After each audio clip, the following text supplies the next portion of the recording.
안녕하세요, 여러분. 오늘은 독일 얘기부터 하려고 하는데요. 아주 오랜만에 독일이 한 주간 세계경제 뉴스 중에 가장 놀라운 뉴스를 터뜨렸습니다. 재정정책을 180도 바꾼다는 내용인데요. 이렇게 되면 세상이 굉장히 달라질 겁니다. 자, 독일 총리로 유력시되는, 유력시보다 확실시되고 있죠. 프리드리히 메르츠가 우리도 이제는 돈 쓰겠다라고 선언을 했어요. 자, 내용을 보면 국방과 인프라 개선을 위해서 9천억 유로를 차입하겠다는 겁니다. 국채 발행할 거라는 거죠. 국방에는 무제한으로 쓰겠다. 자주 국방을 위해서 필요한 만큼 다 쓰겠다. 이런 얘기고요. 그리고 인프라에는 5천억 달러 규모의 펀드를 10년 운용하겠다는 겁니다. 이게 엄청난 뉴스예요. 독일이 바뀌고 그렇게 되면 유럽도 따라 바뀌고 미국과 유럽 관계도 바뀌겠죠. 반응이 엄청났습니다. 지각판의 대변동이다. 이런 반응이었고요. 독일이 돈 쓴다고 하니까 유럽 전체가 환호했습니다.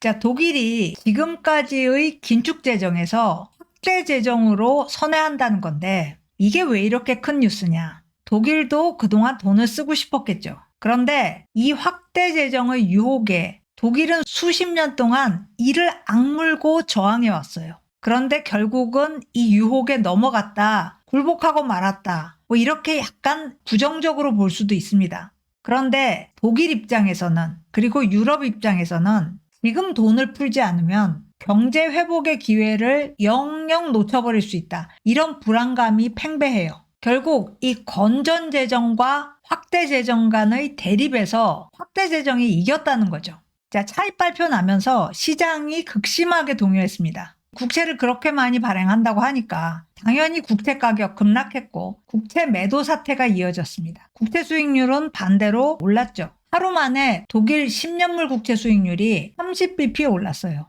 0.3%포인트 올랐습니다. 이게 얼마나 예외적인 거였냐면요. 1990년에 독일이 통일했습니다. 그때부터 지금까지 10년물 국채 하루 변동폭 0.3%포인트였던 적이 한 번도 없었어요. 이번이 가장 컸습니다. 이 세상에서 가장 안정적인 독일 10년물 국채 가격이 추락한 겁니다. 국제 채권 시장 난리가 났죠.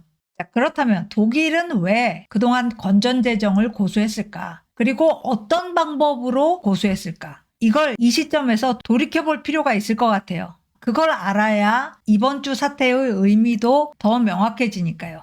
자, 독일은 2차 대전 이후부터 건전재정을 최우선시 해왔습니다. 그 이유는 1920년대 하이퍼 인플레이션 때문이에요. 독일 1920년대 하이퍼 인플레이션, 우리가 사진으로도 많이 봤습니다. 지폐를 가득 넣은 포대를 이고지고 수레에 싣고 와서 물건을 삽니다. 사는 게 고작 식료품입니다. 왜 이때를 하이퍼 인플레이션이라고 부르냐면 우리가 아는 하이 인플레이션과는 숫자가 완전히 달랐어요. 인플레는 보통 연간으로 나옵니다. 그런데 지난 몇 년은 월간 인플레도 나왔죠. 그 정도로 인플레가 높았기 때문인데 이때는 일간 인플레가 20%가 넘었어요. 연간으로는 10,000%가 넘었습니다. 원인이 뭐였냐? 1차 대전에서 패전하면서 독일 경제가 완전히 무너졌어요. 노동자들이 거리로 뛰어나왔습니다. 못 살겠다고 파업을 하니까 바이마르 정부가 그냥 돈을 찍어낸 거예요. 그렇게 해서 급여를 올려줬습니다.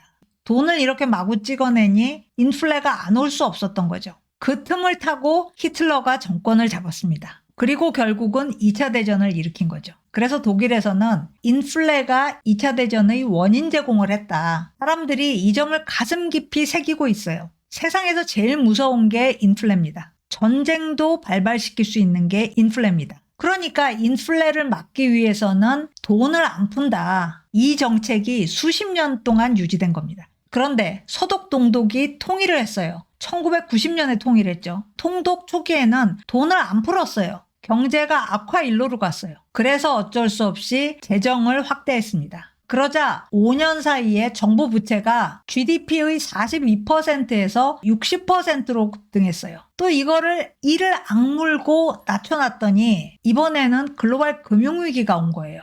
다시 부채 비율이 급등했죠. 그래서 독일은 극단적인 조치가 필요하다. 여기에 합의를 하고 2009년에 헌법을 바꿉니다. 신규 부채는 GDP의 0.35%를 넘지 않도록 헌법에 명시를 해요. 이른바 데트 브레이크입니다. 부채 제동장치죠. 유례 없이 엄격한 반차입법입니다. 이걸 지금까지 유지하고 있어요. 신규 부채 한도가 0.35%니까 이걸 다른 데다가 쓸 수 없어요. 주로 사회복지 용도로 쓰였습니다. 결국 다른 분야는 별로 안 바뀌는 거예요. 특히 인프라는 많이 방치됐습니다. 자, 그렇다면 왜 이 시점에서 독일은 피벗을 결정했나? 팬데믹 때마저도 다른 나라에 비해서는 상대적으로 긴축 재정을 유지했습니다. 여기가 팬데믹 때예요. 여기가 글로벌 금융위기 때고요. 이때 올라간 부채 비율을 각고의 노력으로 낮췄습니다. 그리고 팬데믹 때 EU가 긴급조항 발동하면서 부채 비율 늘렸는데 이걸 다시 이를 악물고 낮췄어요. 이거 낮추는 과정에서 독일이 가장 힘들었지만 유럽 전체 경제가 침체에 들어갔습니다. EU의 중심인 독일이 휘청되니까 EU 전체가 휘청된 거예요. 그런 상황인데도 데트 브레이크를 바꿀 생각은 사실 안 했습니다. 지난달 선거운동 때만 해도 메르츠는 재정 확대에 대해서 좀 보수적인 입장이었어요.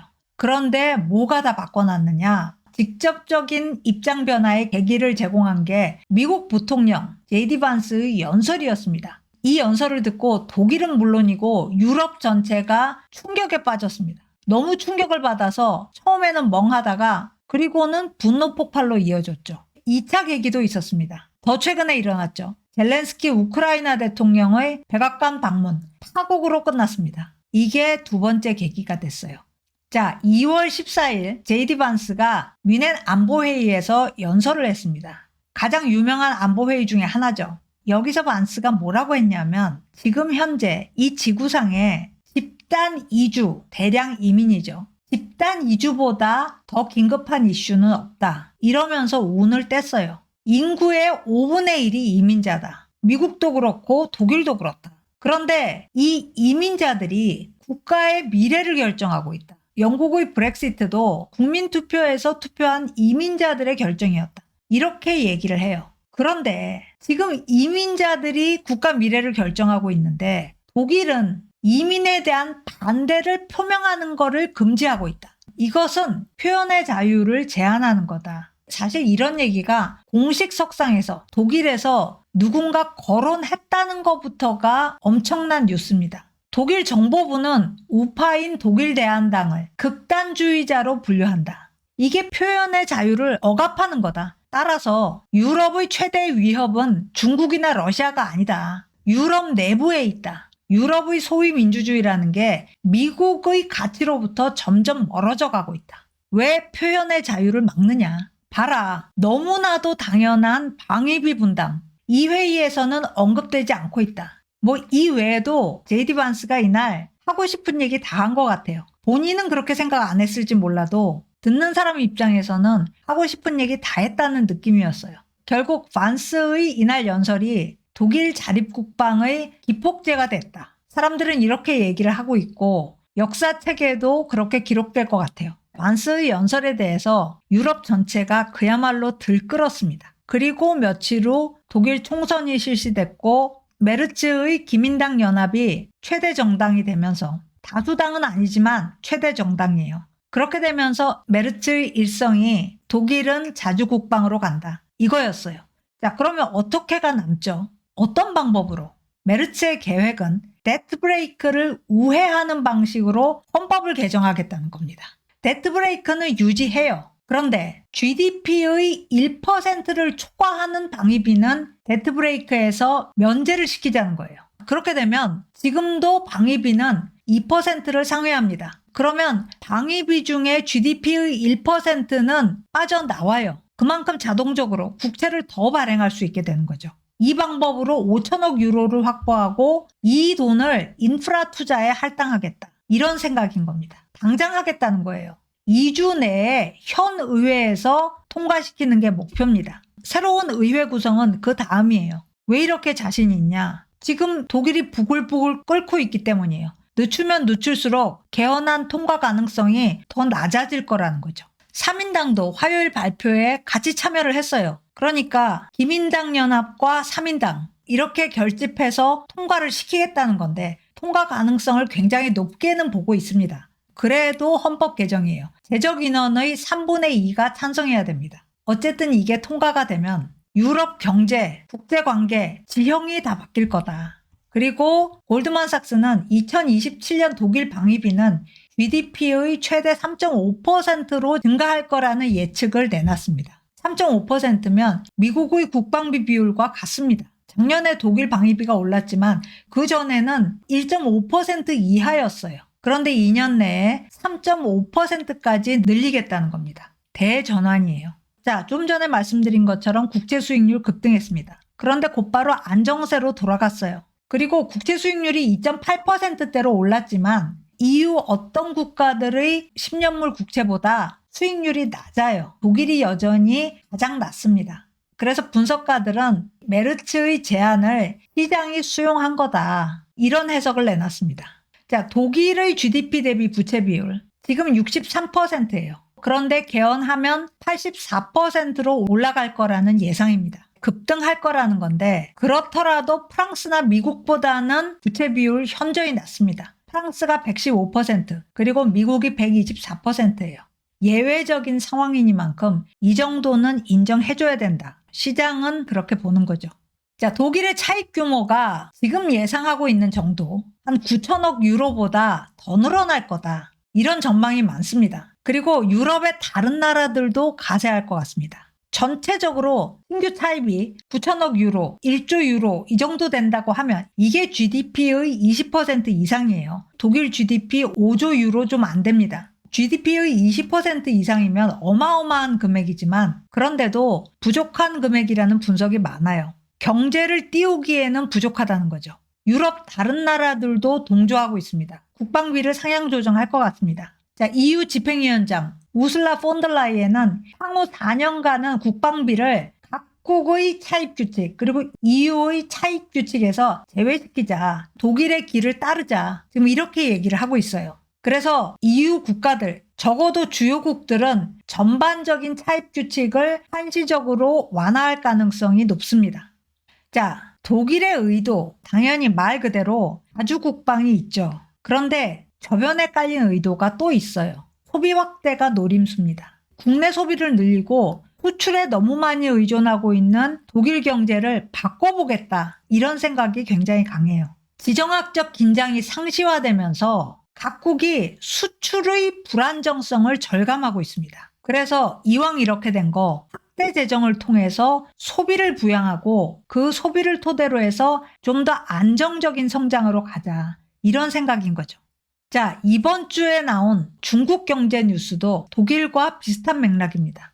중국도 소비 진작을 최우선시하겠다는 걸 명확히 했어요. 마찬가지입니다. 중국도 무역 전쟁에서 이기는 나라는 국내 소비가 튼튼한 나라다. 이걸 절감하고 있어요. 2024년 작년 중국 소비는 GDP의 30%밖에 안 됐습니다. 경제 성장률 5% 달성은 했는데 그 5%의 대부분은 수출 증가로부터 나왔어요. 자, 트럼프 일기 때도 무역 전쟁 벌렸죠. 그런데 그때의 중국 소비는 GDP의 68%였습니다. 그래서 별로 걱정을 안 했어요. 그런데 이번에는 중국 경제가 그때에 비해서 훨씬 취약하다는 거죠. 수출 못하면 GDP 성장률 목표 달성 올해도 5%인데 달성 어림도 없습니다. 자, 차트 보면 파란색 그래프가 소비입니다. GDP에서 차지하는 비중 계속 감소하고 있어요. 검은색 막대 그래프 투자입니다. 역시 줄어들고 있어요. 회색 막대 그래프 수출만 늘어나고 있어요. 중국도 이걸 바꿔야 된다고 생각하는 거죠. 이번 주 수요일에 중국 전국인민대표회의 열렸습니다. 여기서 리창 총리가 정책 최우선 순위는 소비 확대다. 이걸 분명히 했어요. 총리 연설에서 소비를 27차례 언급했습니다. 전인대 사상 가장 많은 소비 언급 횟수 기록했습니다. 자, 그렇다면 중국은 소비 진작을 위해서 어떤 접근법을 택했나? 첫 번째, 재정 확대입니다. 재정 확대를 통해서 수요를 부추기겠다는 거죠. 그리고 두 번째가 공급입니다. 공급 중에서도 재화보다는 서비스의 공급입니다. 그래서 이런 식으로 수요와 공급이라는 이중 접근법을 채택했어요. 자, 수요 부양에서는 재정 적자를 1% 높이죠. 특별 국채 발행을 통해서 3천억 위안을 살포합니다. 구매 지원금으로 쓰여요. 그런데 이 3천억 위안이 큰 돈이지만 중국 경제 전체에 비하면 미미한 규모입니다. 전체 경제 규모가 135조 위안이에요. 거기에다가 3천억 위안 푼다? 별거 아니라는 거죠.